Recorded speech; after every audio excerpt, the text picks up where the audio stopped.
இன்றைக்கு டாஸ்மாக் கேட்க வேண்டியதே கிடையாது, உங்களுக்கு நல்லா தெரியும்.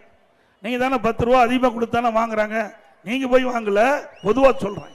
நம்ம யாரும் போக மாட்டீங்க, நம்ம ஆட்கள் யாரும் போக மாட்டீங்கன்னு நம்புறேன். ஆக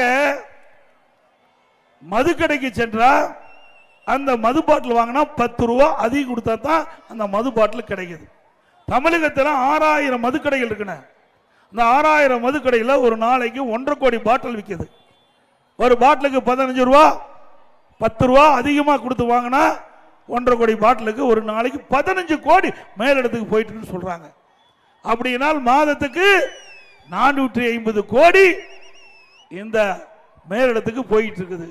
வருடத்திற்கு 5400 கோடி இன்றைக்கு மேலிடத்துக்கு சென்று கொண்டிருப்பதாக தகவல். இந்த 4 வருடத்தில் 22,000 கோடி இந்த டாஸ்மாக் ஊழல் மட்டும் இந்த அரசாங்கம் கொள்ளையடிச்சிருக்குது.